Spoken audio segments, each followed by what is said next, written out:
Hello everyone and welcome to our top 5 records video. Today I'm going to be counting down the 25 best sounding pressings, masterings by Bernie Grundman. And Bernie Grundman is one of the great mastering engineers. And without further ado, I'm going to give you 25 reasons why he is one of the best mastering engineers.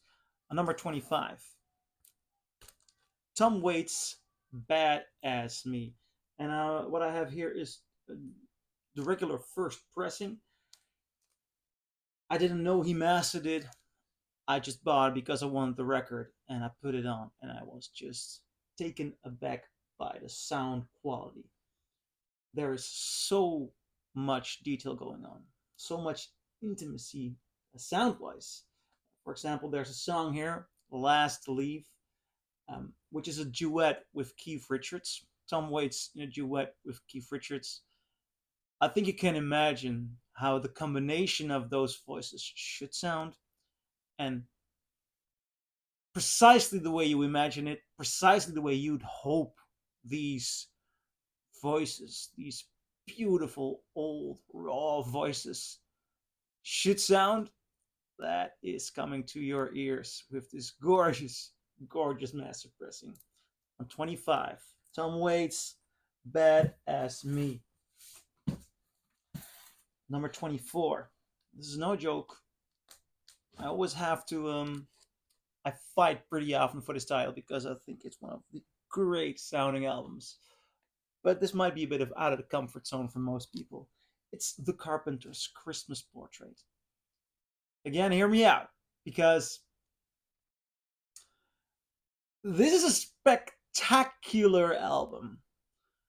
It opens with a O Come Emmanuel, which is just a voice, and then you get an overture with Deck the Halls, I Saw Three Ships, Have Yourselves a Merry Little Christmas, God Rest Ye Merry Gentlemen, Away in a Manger, What Child Is This, Carol of the Bells, O Come All Ye Faithful. It's this grand overture of these songs, orchestral and all, and it is just such a spectacular sound, brilliantly produced, but also brilliantly mastered, because it's just stunning to hear this come out of your speakers. It's one of those moments that you think, I didn't know they could do that with vinyl.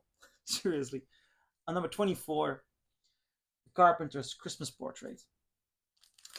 On number 23, now Bernie Grundman did a lot of audiophile releases, which obviously should sound good. And perhaps his most fascinating collaboration is with a label we'll see more of, Analogue Productions. And what I'm holding here is Blues in Orbit from Duke Ellington.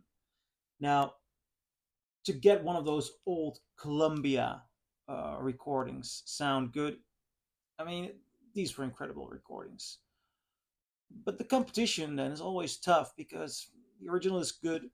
Some of these original pressings are also spectacular of the Columbia 6i label, Bernie Grundman nailed it. This is such a spectacular sounding pressing. Sound of the piano here. Just gorgeous. At number 23, Duke Ellington, Blues in Orbit.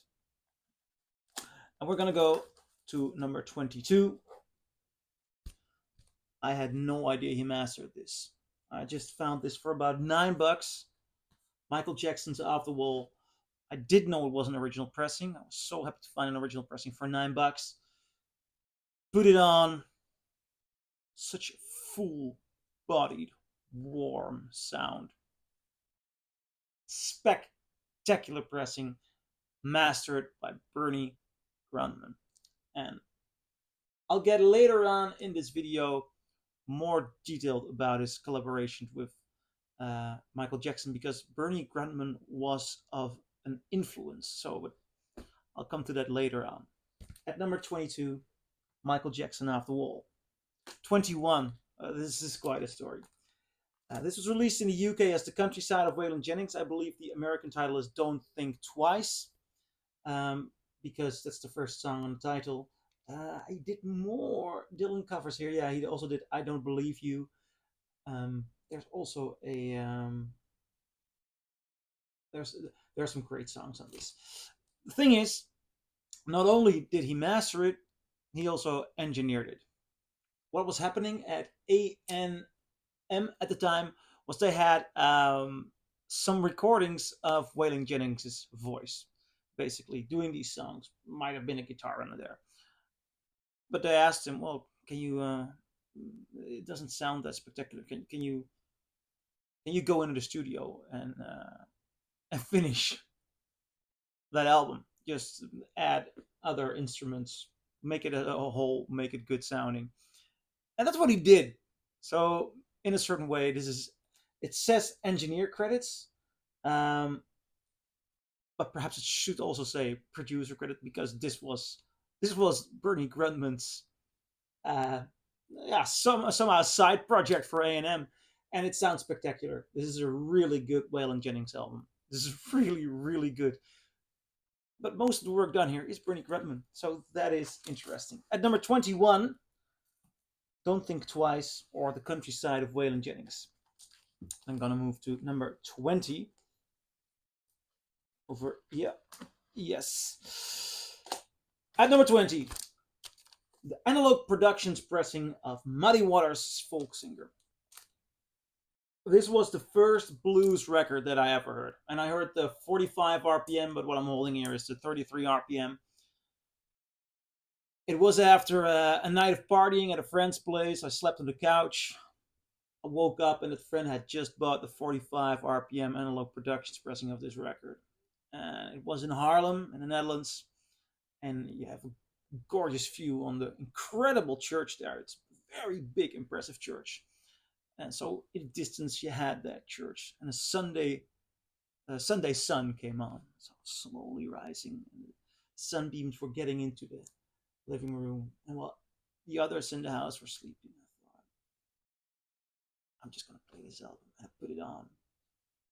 And the sound of this pressing was as gentle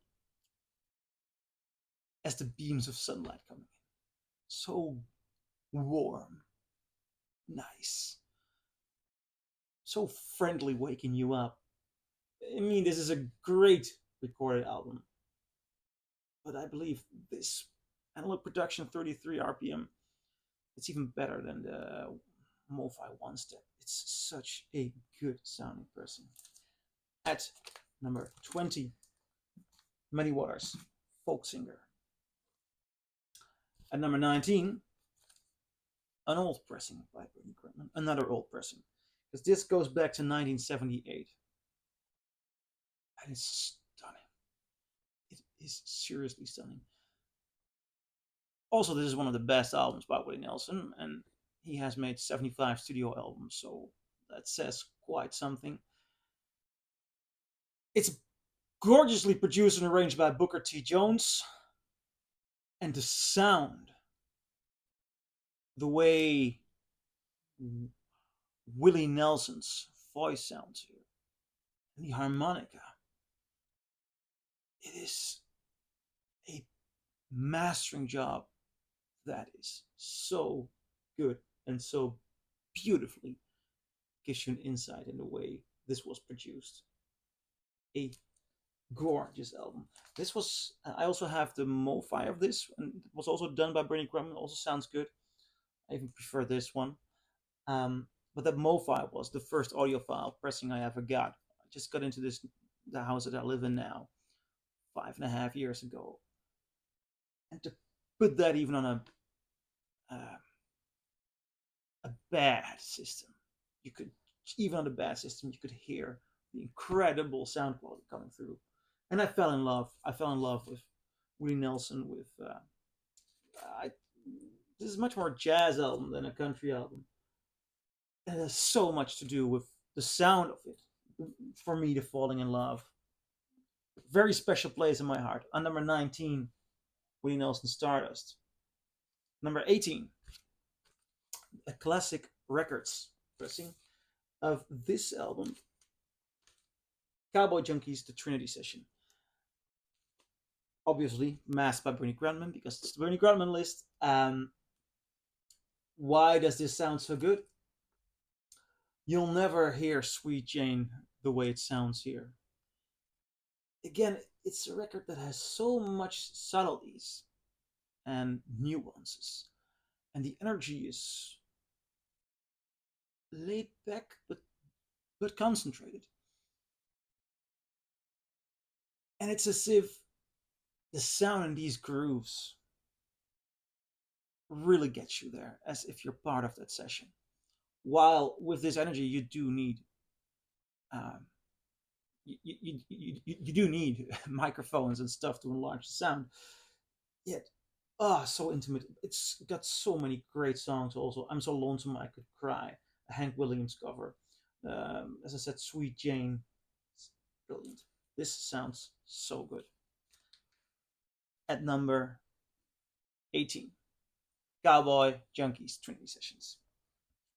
At number 17, a beautiful 45 RPM of Roy Orbison, Crying.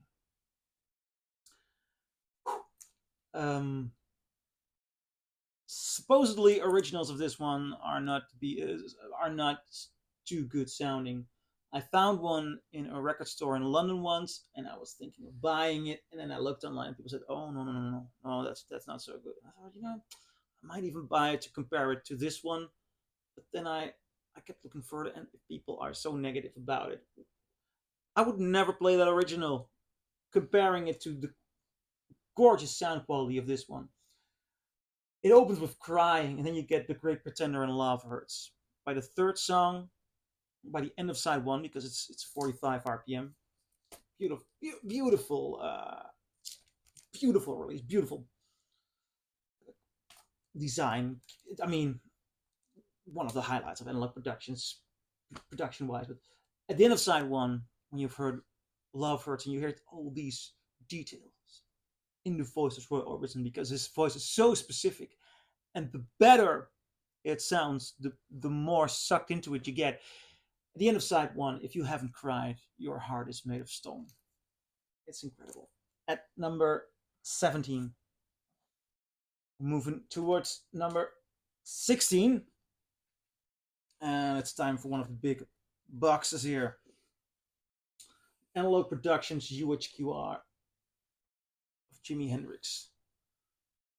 The Jimi Hendrix Experience. Are You Experienced? Now, this great quality silent vinyl, it sounds spectacular.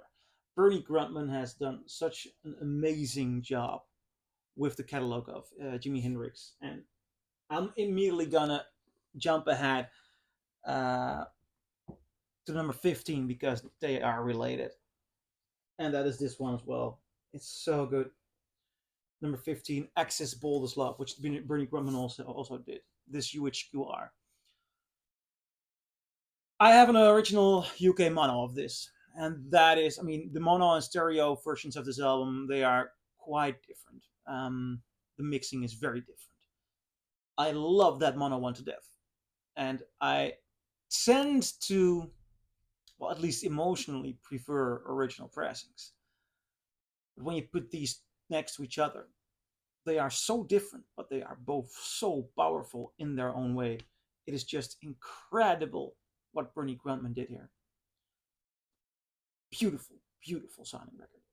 Number 15, the Analog Productions UHQR of Jimi Hendrix, Access Bold as Love. We're going to move to number 14 here. And another original. Prince and the Revolution Parade. The first US pressing, mastered by Bernie Grundman. Now, I got this about a year ago, and because I was researching a video with all the best stuff by Prince, and I found I was just lucky to find an original, because in the Netherlands, American pressings are not always that easy to find, and this contains so many incredible songs. For example, Kiss. The tracklist is just very vague. Kiss, Under the Cherry Moon, and the way it sounds is so spectacular. I was just blown away by the sound of it. So I thought, let's have a look. And yeah, indeed, massive by Benny Grundman. And this may be my favorite sounding Prince album. Bernie Grundman has massive more Prince albums, luckily, but the sound on this one, I'm not sure how it comes, but it's so full, it's so detailed, it's so warm. It's just really a treat to listen to this.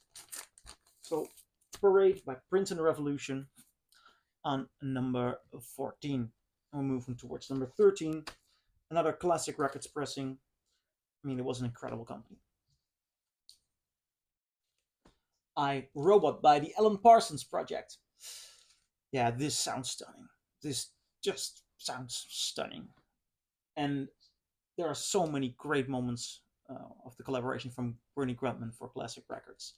They got hold of these master tapes, and this will not be the only one on the list, of course. There are so many more great Classic Records pressings here. Now, I'm going to go to number 12, another odd one out, because I was wondering, Bernie Grundman has a lifelong collaboration as a mastering engineer with Joni Mitchell. A lot of these American pressings, original pressings, were mastered by him, and now you also have these gorgeous box sets. This is, for example, the Reprise box from 1968 to 1971. I have the other one, the Asylum Years, behind me. There's going to come another one, or perhaps it's already released, and all of these sound spectacular. But also when I'm listening to originals mastered by Bernie Grundman, I've got a gorgeous Hajira here. They always sound spectacular. So what am I going to put in the list? Well, the number 12 is reserved for the entire collaboration of Bernie Grundman and Joni Mitchell, because she always sounds so spectacularly good. There's so much going on. See here, Ladies of the Canyon. There's just a MoFi release of Ladies of the Canyon. Gonna compare that to this one. I might do a video about it somewhere next week, just to find out what does MoFi do with the sound, because the competition from MoFi on Blue, for example, they're one step of Blue, which is also in the box. That's good competition for this. Very good competition. Nevertheless, the entire collaboration of Bernie Grundman and Joni Mitchell at number 12. Yes. And number 11, Sonny Rollins' Blue Note Volume 2. Well, actually, Blue Note is, of course, the company that releases it. The name is just very simple, Volume 2. But I believe it was the second released Blue Note album by Sonny Rollins. That's why they call it Volume 2. I'm not so sure why the name. It is a spectacular album. It's one of the best Blue Note albums. And Bernie Grundman really knew his way with these Rudy Van Gelder recordings. Rudy Van Gelder is also someone I'm going to do a video about, because the sound quality he came up with, and the way he recorded, but also the way he pressed, it's just staggering. This will take you away, and I believe I only paid $20 or something for it, and then you get a record that just sounds so good, so good. And has, I mean, if you take a look at this, at the names on this album, you got J.J. Johnson, Sonny Rollins, Horace Silver, Thelonious Monk, Paul Chambers, and Art Blakey. I mean, this is a masterpiece. This is a masterpiece. It sounds really good. At 11, I'm going to go into the top 10. The top 10 of best mastered albums by Robert Ludwig. Well, the thing is, I almost said Robert Ludwig, because the record I'm holding here has been this. No, okay, something's going wrong here. I almost said Robert Ludwig, you know? I thought, no, because this record is mastered by Bernie Grundman. But the back of the sleeve here says it's mastered by Robert Ludwig. But I just checked. When you look in Stampers, it clearly says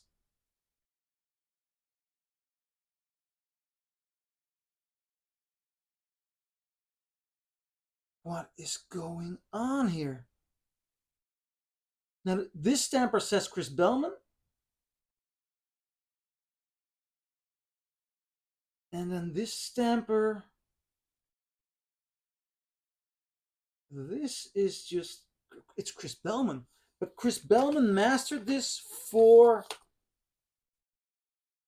this is just bizarre. What I'm holding here is the third man pressing of Child Mask Replica, which I believe is mastered by Bernie Grundman. But then the back says mastered by Bob Ludwig, Gateway Mastering, and the stamper has a CB, which is Chris Bellman, and Chris Bellman works for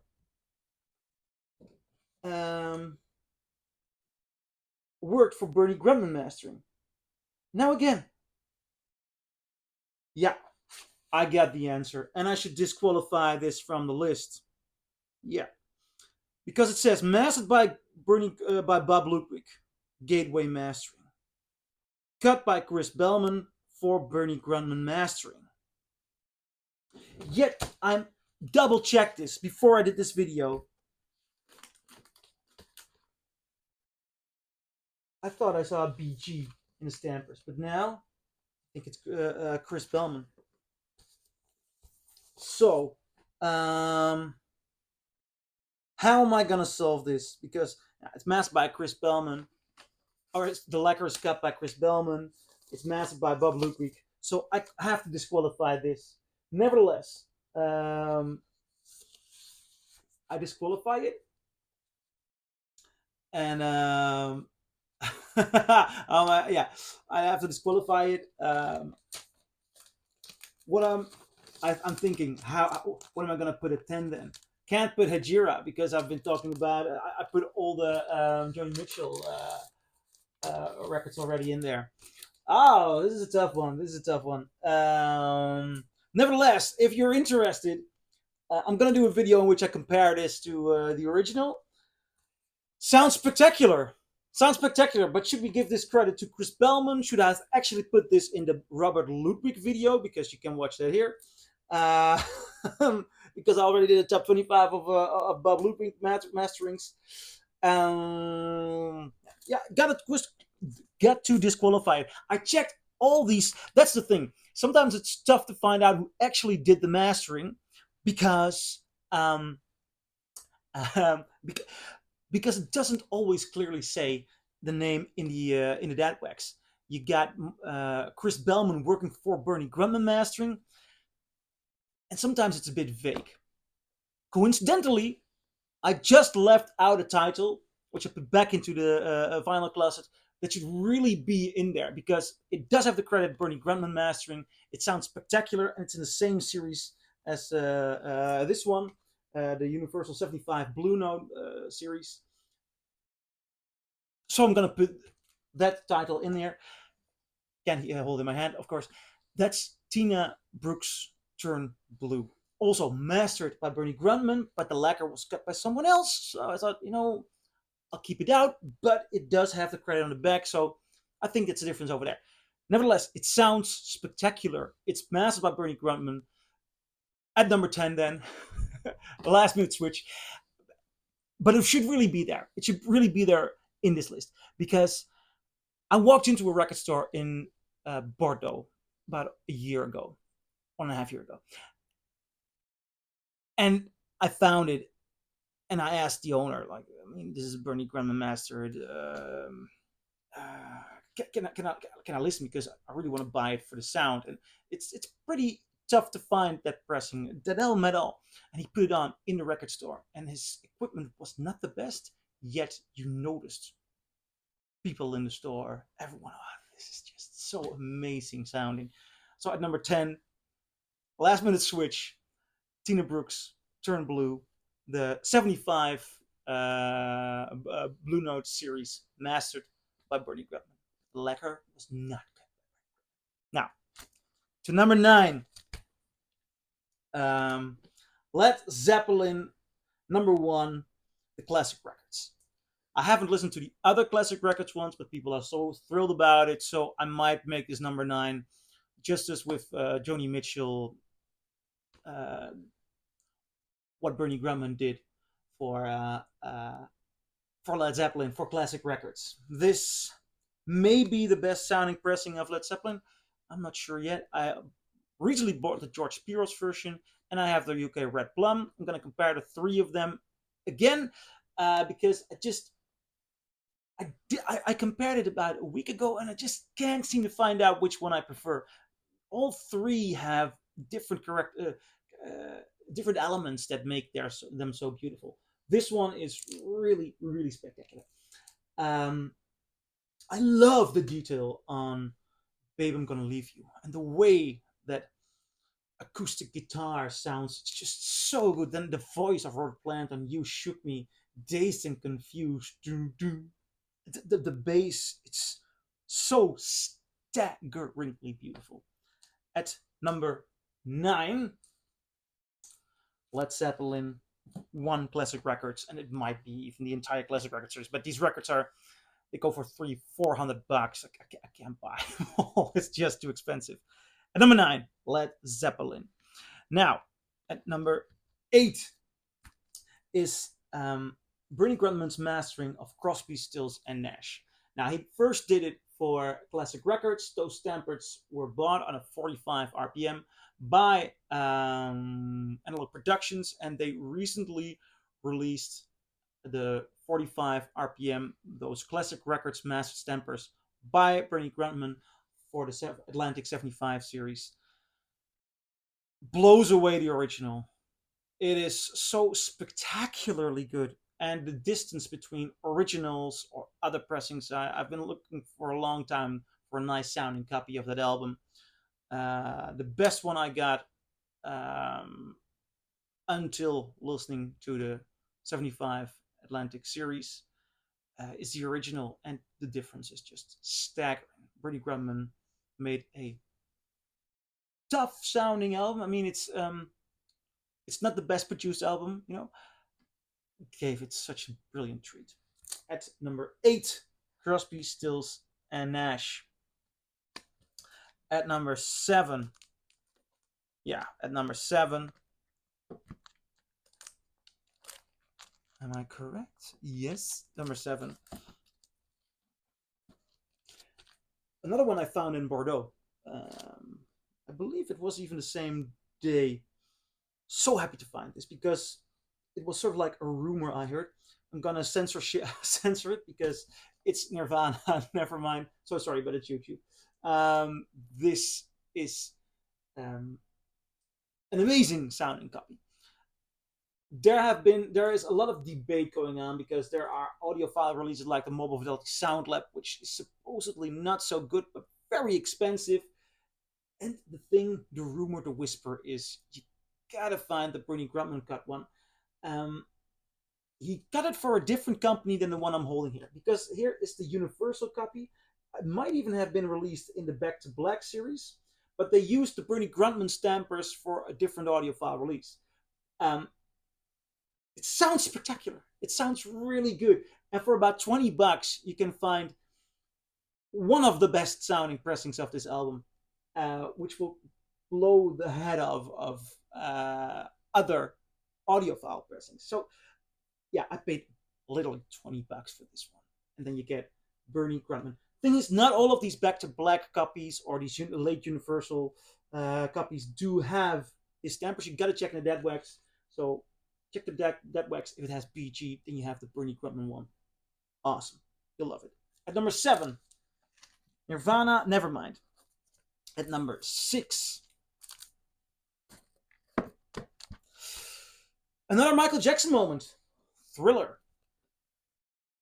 Superb sounding album. This is really quite something. I prefer it above the Mobile Fidelity Sound Lab one. I also have one over here. The thing also is, why is this so high? Because Bernie Grundman's influence is actually on the album. During the process of this record, there was another song they wanted to fit on there. And Quincy Jones and Michael Jackson talked to Bernie Grundman. It's very important for us that this album should sound right. So can we do it like this? And Bernie Grundman said, you gotta ditch that song. You gotta ditch one song on the album. They're like, are you serious? I mean, is an artist like Michael Jackson or is a producer like Quincy Jones gonna let them just be told by the mastering engineer that just should drop a song off the album? The thing is, they respected Bernie Grundman so much, and Bernie Grundman made a test pressing of the album with that extra song. I said, yeah, this is not the way your record should sound. I want it to sound better. Ditch the song. So they ditched the song. So we get a different Thriller because of Bernie Grundman's influence and the way his opinion was treasured and valued by the big names in the industry. So at number 6, Thriller, Michael Jackson's Thriller. At number 5, yeah, this is quite something. Blood, Sugar, Sex, Magik by the Red Hot Chili Peppers. You might be asking what's going on with your cover. Well, that's quite a story itself. This cover was designed by a tattoo artist in Amsterdam, Henk Schiffmacher. He did people like, I believe he did Kurt Cobain even, Lady Gaga. He did a lot of tattoos for the Red Hot Chili Peppers, and they were so thrilled about his work that they asked him to design the cover for this record. Now, I did an interview with Henk Schiffmacher for German television about a year ago, and you know what? I just took the cover with me, and I asked him to sign it. So he signed it, but more than just that, Henk Schiffmacher gave them all face tattoos during the interviews. So it's actually he redone his artwork for this cover. Now, that's beside the point. This video is about Bernie Grundman and the sound of pressing, and this is a later reissue mastered by Bernie Grundman on, I believe, 4 pieces of vinyl. And I had the incredible difference with the way I listened to this record before and now. It's just staggering. So much more detail, so much more room. Listening to a song like Under the Bridge that I'd listened to so many times because I played it with the first band I had. So I've been listening to it all the time, and I thought I knew it. And then the amount of detail that shows itself on this pressing, it is just staggering. Gorgeous pressing. On number 5, Blood, Sugar, Sex, Magik by the Red Hot Chili Peppers. I'm gonna go to number 4. Now we're getting into UHQR, an analog production country. Actually, yeah, the recent Steely Dan Gaucho. Now, I also had this title in the original version mastered by Bob Ludwig in the Bob Ludwig video, but this 45 RPM on 2 pieces of vinyl is just staggering. There's so much detail. It is a masterpiece of mastering. Really, it's so gorgeous. In this series, the UHQR analog production series, not always are the originals equal. For example, Can't Buy a Thrill, I have the UHQR here. I don't think it beats a good clean copy of the first US original. I happen to have a first good clean copy with the hole right in the center. It's not always right in the center with the original, but this one has. And then the UHQR is just not as good as the original. This case, and the original was even mastered by Robert Ludwig, and it's incredible sounding pressing. It's a really good job on 33 RPM, but this 45 RPM, and this is an audiophile record. It's just so good. At number 4, the UHQR of Steely Dan Gaucho. At number 3, one of my early audiophile loves, the 45 RPM of Time Out, the Dave Brubeck Quartet. Still, when you put this on, it's hard to believe what's actually coming out of your speakers. It's so good. And the first time I heard it, it was just, I wasn't familiar with jazz yet. A friend of mine bought this one, and it was a cheap record player. It was even a cheap record player. And then, Fill in the Grooves. Insane really good sounding. It's as if you're in the room with the Brubeck Quartet. It's so staggeringly good.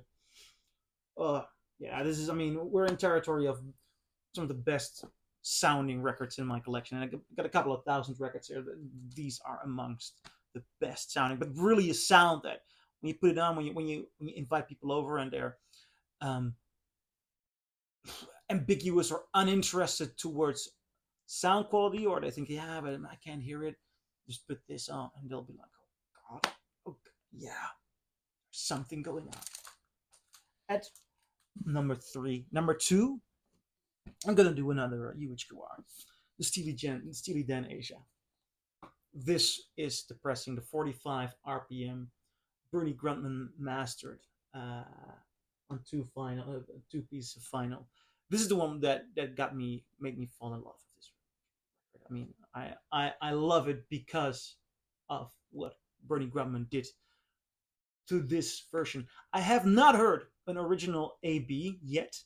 It's tough to find. I ordered one on Discogs and it gave me the AA, which is supposedly not the one mastered by Bernie Grundman, because the original was also mastered by Bernie Grundman. I'm trying to find it, so I'm gonna do a comparison. Nevertheless, if that one sounds close to this one, it's already one of the best sounding records in my collection, because this is just staggering. Same thing that I was talking about with the Dave Brubeck Quartet. At parties for the last year, friends coming over, uninterested in sound quality, just give them a very tiny taste of this, and they're, people melt. This makes ears melt. At number two, the UHQR of Asia. Number one, the best Bernie Grundman mastered album. I have it here. It's the 45 RPM of Miles Davis' Kind of Blue. And as a matter of fact, the 33 RPM is also really, really sweet. What's going on here? Now, supposedly the original stereo master tapes are lost. So how are you gonna get a good UHQR? That was also the question when Analog Productions, about I believe 2.5 years ago, they announced this UHQR title, and people were like, "Well, how are they gonna do it?" It's a very popular title, but the stereo master tapes are gone. Well, before they were gone, Bernie Grundman used them already. I believe it was for Classic Records, but I'm not too sure. In the 90s, they used those masterings. I believe those stampers, even. I'm not so sure about that. But they used the mastering job he did earlier and pressed it on this. And it is so good. It's spectacular. I have a first US mono 6i. I love that. The identity and the feel of the mono is just so different. I love that one. But I've also had friends over and compared the two, like this UHQR comparing to the original mono, and basically everybody says this is better. This is better. I I can't choose. I don't have to choose, because, and I think it's easy not to choose, because one is mono, one is stereo. The identity is different. Same sessions, though, same takes, but the identity of it is different. But the incredible amount of detail here, so many detail going on. It's just the way that the idea that through this release, through this incredible mastering job, that you could experience one of the most famous, perhaps one of the best moments in jazz history in this sound quality. Thank God. Thank Analog Productions. Thank Chet Kassem. And thank Bernie Grundman for his God-given talent in mastering. This is a treat. So it is gorgeous. It's I've got them both, the 33 and the 45, because this is, I don't have children, but when I have children, I would love them to experience something like this. It's just an experience that you give. But I'm curious, do you agree? Do you disagree? Do you have other titles you wish you saw in this video? Please leave a comment below, because if you've got new titles or new ideas, new other records by Bernie Grundman that I really should check out, or others should check out, leave a comment below. For now, thank you very much, and see you in another video. Bye.